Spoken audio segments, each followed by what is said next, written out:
Farmacias Medicity, la cadena de farmacias más grande del país, ahora llega a tu casa.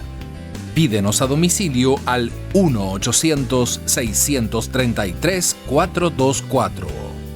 1-800-633-424. Quédate en casa. Damos de bienvenida al abogado Adrián Castro. Él fue director gerente de la empresa de movilidad MOVP de la ciudad de Cuenca. Varias sugerencias se hicieron llegar, de hecho, a la Asamblea Nacional para establecer reformas a la ley de tránsito y estas se encuentran en marcha.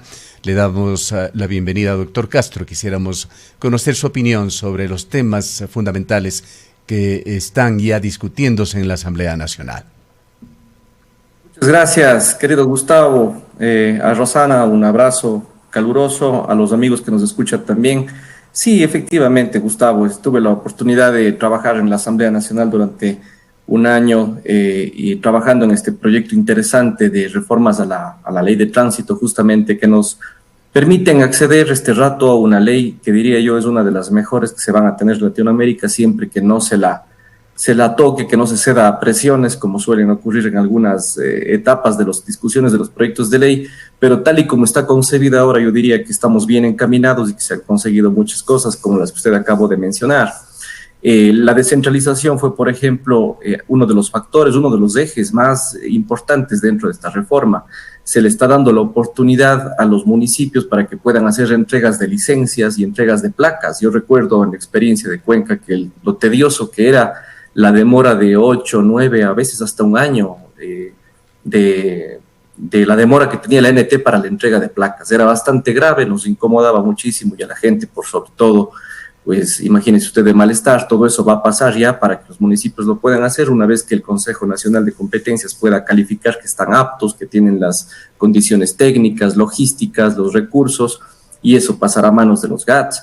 El control de las autopistas, en el caso nuestro, por ejemplo, siempre fue una petición constante. Usted recuerde, Gustavo, cuántas veces enviamos oficios al ministro de Transporte para hacernos cargo de la autopista y eso no se daba. Esto está ya aclarado en el proyecto de ley. Tuve la oportunidad de exponer el caso de Cuenca y asimismo hubo la consecuencia de Quito, que es también grave en el tema de las autopistas. Allá tienen el mismo problema y en otras ciudades más del país. Y eso dio lugar a que se entienda que en los municipios tenemos toda la capacidad cuando hemos asumido las competencias para poder hacernos cargo de nuestro territorio y así está concebido el proyecto. Entonces, no solamente es el tema de licencias, no solamente es el tema de placas, no solamente es el asunto que le acabo de mencionar, estamos permitiéndole también al municipio para que pueda establecer las reglas aquí de cómo se va a manejar el transporte público masivo, el tranvía. No podemos esperar de los asuntos que están tratándose en Quito, en la Agencia Nacional de Tránsito o disposiciones del directorio de la Agencia Nacional, sino que el metro en Quito, el aerovía en Guayaquil, el tranvía en Cuenca, a través de sus municipios establezcan sus propias regulaciones y se maneje descentralizadamente el manejo del sistema de transporte masivo. Adicionalmente, frente a los temas que nos atañen como ciudad, se estableció dentro del proyecto de ley que se crea una especie de licencia especial para tranvías, funiculares, el metro y todos los otros transportes masivos que están este rato en proyecto dentro de nuestro país, para que se puedan adoptar finalmente las recomendaciones de los organismos internacionales, porque es evidente que no tenemos ninguna experiencia dentro de nuestro país en estos temas, pero había un impedimento en que todos estos estudios que hacían los conductores a través de Metro Tenerife, por ejemplo, en la ciudad de Cuenca, no se vean o no se asimilen como horas de aprendizaje de nuestros conductores del tranvía. Entonces se dejó establecida claramente esa posición.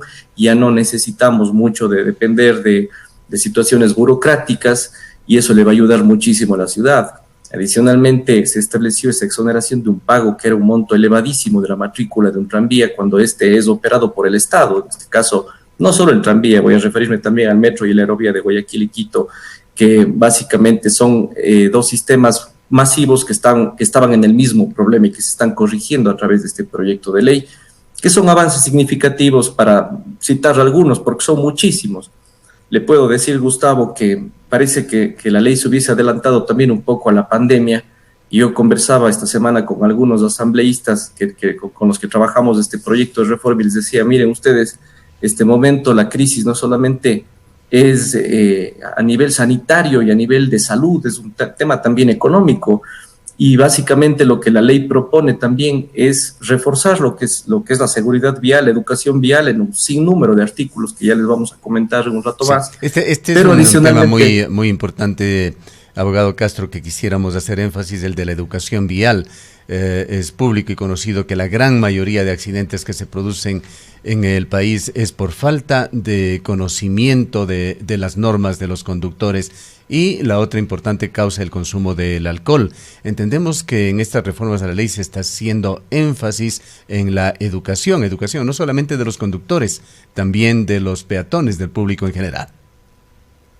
Así es, Gustavo. Hemos enfocado muchísimo el tema de educación vial porque dentro de la discusión pudimos observar estudios de derecho comparado, de la estadística comparada también de lo que está ocurriendo en otros países, y pudimos determinar que los países que tienen la menor cantidad de siniestralidad son aquellos que mayormente han educado a la población, y desde pequeños. Por ello es que dentro de este proyecto de ley ya no le dejamos suelta a la Agencia Nacional de Tránsito y al Ministerio de Transporte, sino que le estamos incorporando también al Ministerio de Educación para que trabaje en la malla curricular de todas las instituciones públicas y privadas del país, para que desde el primer año de la educación inicial hasta el tercero de bachillerato tengamos ya una materia de tránsito, transporte terrestre y seguridad vial. De tal manera que cuando tenemos una educación constante, ya vamos a entrar, cuando tengamos la mayoría de edad, a obtener una licencia con los suficientes conocimientos, y no solamente estudiar ese día de los formularios que uno le entregan afuera de la agencia y uno da ese examen. Usted sabe, Gustavo, es una cosa extremadamente fácil, yo diría hasta risible a ratos las preguntas que se hacen dentro de ese examen, y que no sustituyen de ninguna manera a este divorcio que ha existido entre la entidad de tránsito y la educación. Adicionalmente a eso, estamos colocando que los conductores, en el caso de los choferes profesionales, por el hecho de ser profesionales mismo, tengan que hacer una evaluación anual tanto en sus exámenes médicos, psicológicos, psicosométricos y además de exámenes teóricos. Eso es básico, porque sin una evaluación no sabemos cómo se esté dando esta situación en el país, lamentablemente. Y sí, es como usted dice, Gustavo, hay una causal que se incorpora dentro de esta reforma y que la pudimos vivir en la práctica también, que es la revocatoria de la licencia, cuando una persona sea sancionada 2 veces al año cuando esté en estado de embriaguez o cuando esté conduciendo ya sea con sustancias psicotrópicas o estupefacientes también, que es igual o similar que el alcohol en estos casos, entre otras causas también más. El proyecto es enorme, Gustavo. Estamos hablando de que una ley que tenía 216 artículos pasa a tener 367, de tal manera que los temas son, como le dije, múltiples. Doctor Castro, generalmente cuando pensamos en descentralización, desconcentración de funciones, es decir, trasladar actividades que se hacen a través de un organismo nacional a los gobiernos autónomos descentralizados, automáticamente nos viene también la preocupación del tema de los recursos. Todas estas actividades de las cuales estamos hablando, o estos servicios de los cuales estamos hablando, podrían ser autosustentables. Los gobiernos autónomos, los municipios deberán hacer una inversión inicial para poder asumir todas estas competencias. ¿Cómo se ha pensado el tema económico, el tema de los recursos? Rosana, gracias por la pregunta. Si a mí me consulta como abogado, y siempre la idea que he tenido, yo soy muy municipalista además en estos temas, le diría que las competencias no se deben ni siquiera asumir, las competencias se deben ejercer. Estaba mal que nuestra ley se haya enfocado siempre en un modelo centralista, y lo que se pretendió justamente desde la visión de quien habla y los asambleístas que pudieron secundar todas estas ideas, justamente es en decir que se cumpla lo que dice la Constitución. Los GATS siempre debieron haberse hecho cargo de todo. Más bien, obviamente que los recursos eran un inconveniente para algunos, pero le puedo decir que algunos municipios sí están listos para asumir tranquilamente ese reto. De hecho, la misma generación de ingresos por las licencias, lo que generan las placas y otros insumos más que se tienen en los GATS, las mismas multas ciudadanas tienen que destinarse para servicios de mejoramiento. Yo creo que a la gente no le caería nada mal que el día de mañana, cuando haga la matriculación de su vehículo, automáticamente se pueda llevar una placa. Cosas que no ocurrían antes. 8 meses o a veces hasta 1 año se demoraban en esos temas, y yo creo que sí hay la capacidad en ciertos GATS. No le puedo decir en todos porque sería una mentira. hay GATS que probablemente en 5 o 10 años todavía no puedan hacer esto por la capacidad operativa, su capacidad económica, pero hay unos 4 o 5 municipios en el país que tranquilamente le pueden acercar esos servicios a la gente. Y obviamente, como ustedes conocen, si es que se trabaja, por ejemplo, en ciudades como Cuenca, muchos cantones que están al lado de Cuenca también podrían acceder a ese servicio y podrían obviamente beneficiarse acá, la empresa pública de movilidad, con ingresos también que le permitan brindar y seguir mejorando ese servicio. Sí hay como, Rosana, siempre fue una aspiración, siempre tuve la oportunidad, cuando estuve al menos en la EMOV, de hacer ese tipo de gestiones en Quito. El problema es que la ley lo impedía, pero recursos los teníamos para poder hacer eso, y existe la posibilidad. Así que se dio un paso gigante en ese tema. Hay un tema, doctor Castro, que usualmente molesta y preocupa a los ciudadanos.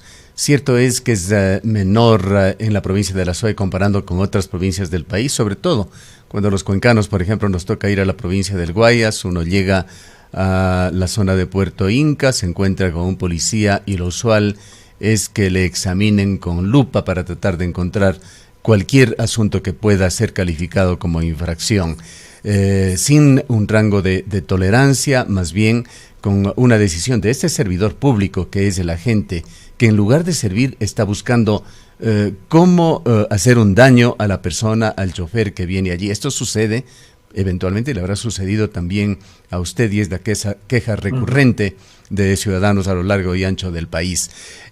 No estamos en contra de la severidad que debe tener la ley en algunos casos. El consumo del alcohol, por ejemplo, en Ecuador todavía se tolera algo, pero la gran mayoría de países, sobre todo en el primer mundo, tienen tolerancia cero al consumo del alcohol, y eso está muy bien. Pero hay ciertas situaciones que son consideradas como excesos, algunas que se discutió ya con usted y con algunos actores en la ciudad de Cuenca, las multas que se ponen, por ejemplo, con los radares, sin ningún rango de tolerancia. El día de ayer tuvimos un nuevo contacto de un oyente que dice: me pusieron una multa porque pasé en 1 kilómetro el límite de velocidad frente al Hotel Oro Verde. Radares Cuenca, 56 kilómetros por hora, multa de $120. Hace pocos días, no más de 2 semanas, denunciamos en este medio de comunicación la situación de un ciudadano que, retornando a la ciudad desde Azogues, me parece, le saltó una piedra, le trizó su parabrisas, ingresó a la vía rápida hacia la ciudad de Cuenca. Había un operativo de la Comisión de Tránsito del Ecuador. Los agentes, en lugar de ayudarle, le pusieron una multa de $100 o $120 por el parabrisas trizado. Le retiraron de circulación el vehículo, que estaba circulando perfectamente, con excepción de esta pequeña trizadura, y le transportaron en wincha. Un costo total de unos $200 para el ciudadano por esta peripecia, por este accidente que le había sucedido. Además, retuvieron el vehículo hasta que él retorne con la factura de que había comprado un nuevo parabrisas. Estas nos parecen exageraciones y realmente dejan la duda de si los servidores públicos están para eso, para servir a la ciudadanía o para generarle problemas. Este tipo de situaciones le hemos tomado como 2 ejemplos. De alguna manera se prevén para que se pueda flexibilizar esto, que prime también el buen criterio, el sentido común en las decisiones que los agentes de tránsito puedan tomar, como sucede en otros países del mundo. También podrá haberle sucedido a usted que le paran en alguna otra ciudad fuera de Ecuador y le advierten que la luz de stop le está fallando o que tiene algún problema que lo haga arreglar, queda un registro. Sí, si usted es de reincidente, sí, le caen con todo el peso de la ley. Quisiéramos que nos comente sobre estos temas, doctor Castro. Gracias, Gustavo. Le voy a empezar con el tema de los agentes civiles de tránsito, que es muy necesario hablar de esto. Usted conoce una diferencia trascendental que existe en los agentes civiles de tránsito de la EMOV y los agentes civiles de tránsito, los vigilantes de la Comisión de Tránsito del Ecuador. Y también estoy de acuerdo a qué cuencano, a qué ciudadano de la sierra no le ha pasado, o a qué ciudadano de la costa y viceversa, ¿no es cierto?, llegar a una de las otras provincias y encontrarse con estas malhadadas prácticas que suelen dar en la vía pública.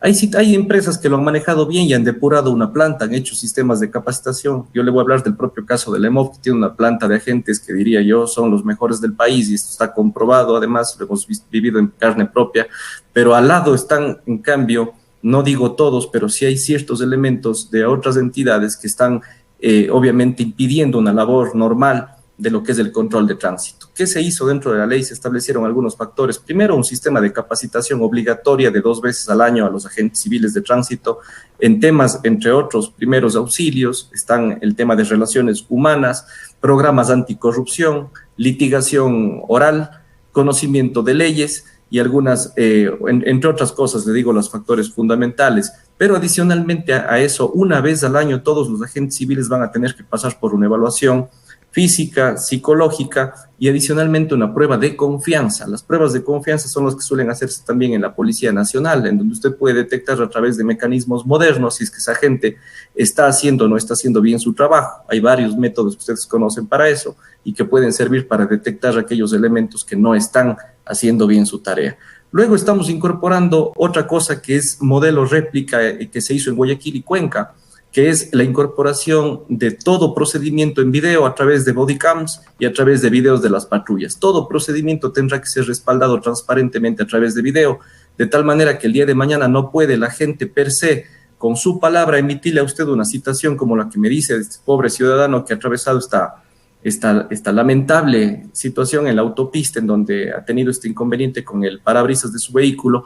Todo eso deberá estar filmado de tal manera que el ciudadano podrá exigir esa copia del video y poder además ejercer sus derechos en contra de ese ciudadano. Y el último punto que me parece trascendental, la mayoría de operativos que se prestan para los actos de corrupción, y aquí hay que decirlo claramente a nivel nacional, se debe a que los agentes civiles o los vigilantes de la comisión o los policías nacionales en ciertas partes del territorio donde también hacen control ellos de tránsito, se ponen de acuerdo entre 2 o 3 agentes o vigilantes y hacen operativos entre ellos, simplemente se paran en una vía y hacen un operativo.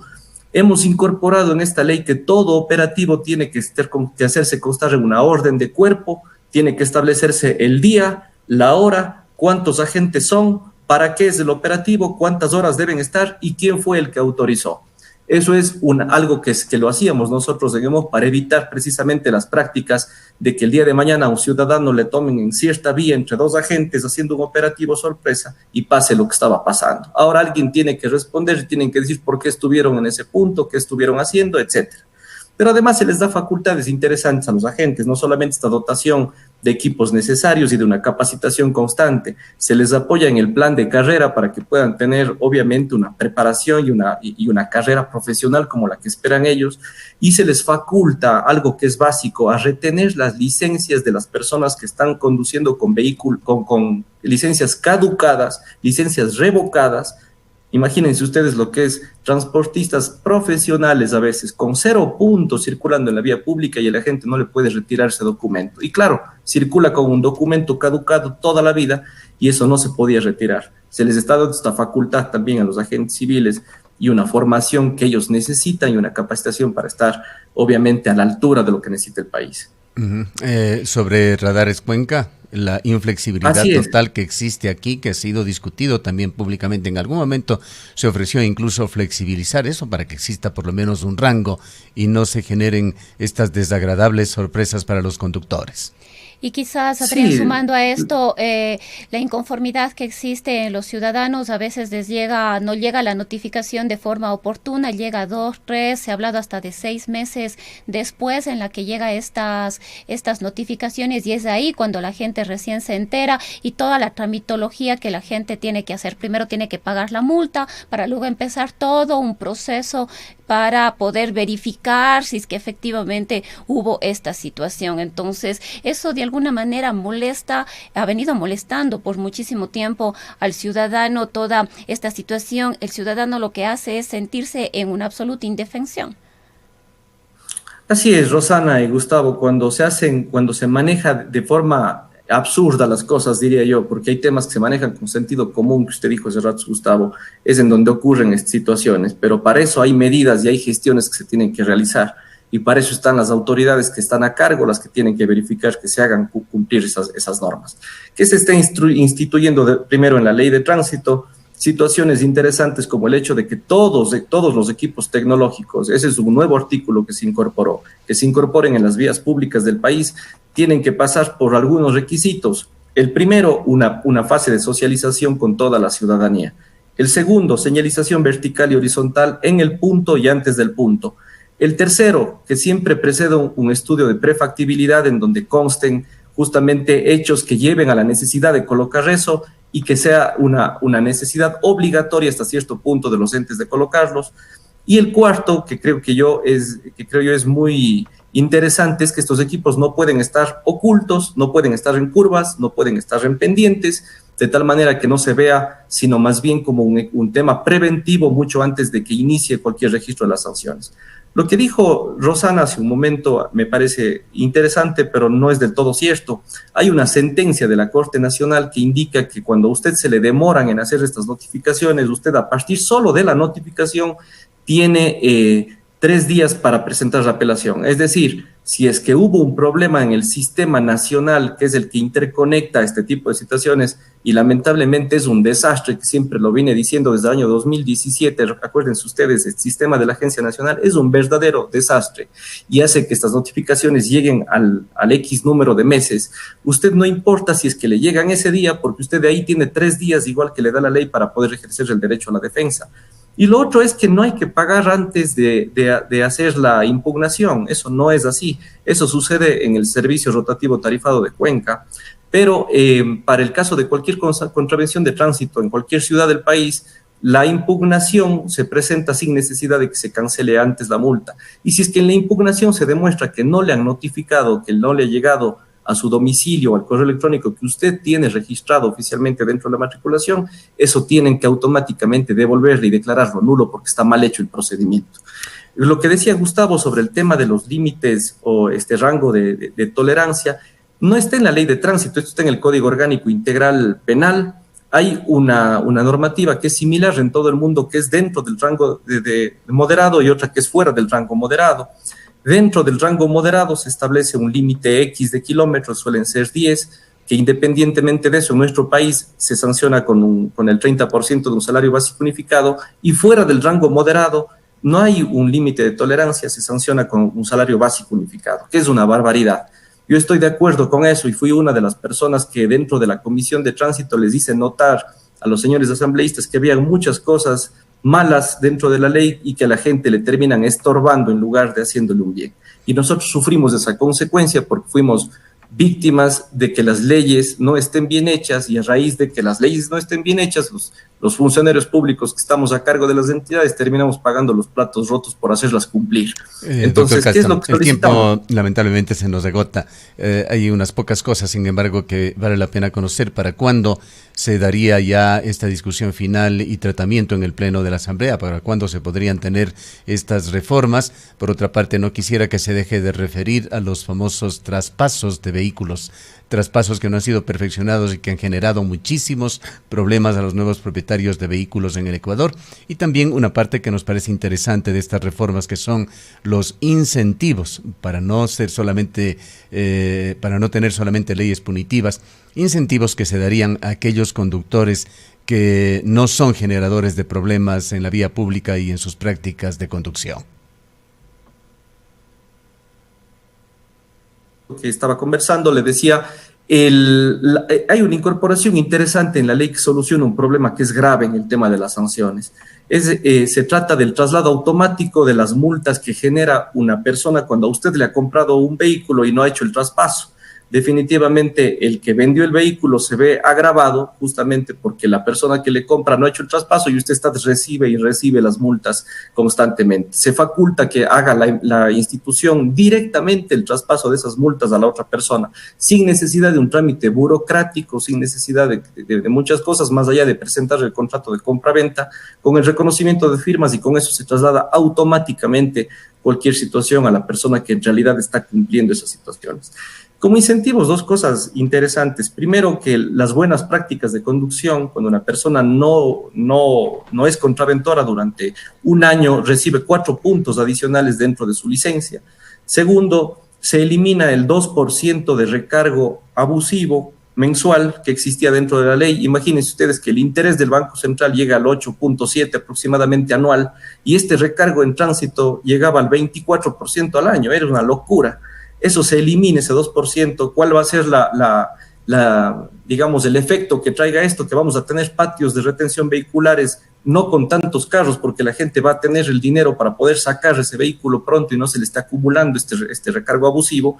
Y sobre todo estamos adoptando esta práctica europea que sucede en toda Europa, que es la medida del pronto pago. Cuando usted comete una infracción a partir de este proyecto de ley, dentro de 20 días, automáticamente paga el 50% de la contravención. Estamos ayudando a manejar de mejor manera esa dosimetría que le decía que está terriblemente mal hecha en el Código Orgánico Integral Penal, y con eso la gente va a pagar, obviamente, un valor mucho menor a lo que está concebido en la ley. El 50%, estamos hablando de bastante dinero dentro de las multas. Entonces, eso es algo que es necesario también. Culminemos con la expectativa en cuanto a cuándo podrían ser aprobadas estas reformas. Sí, la reforma a la ley este rato ya inició el debate la anterior semana. Yo estimo que tal vez en un mes se acabará ese debate.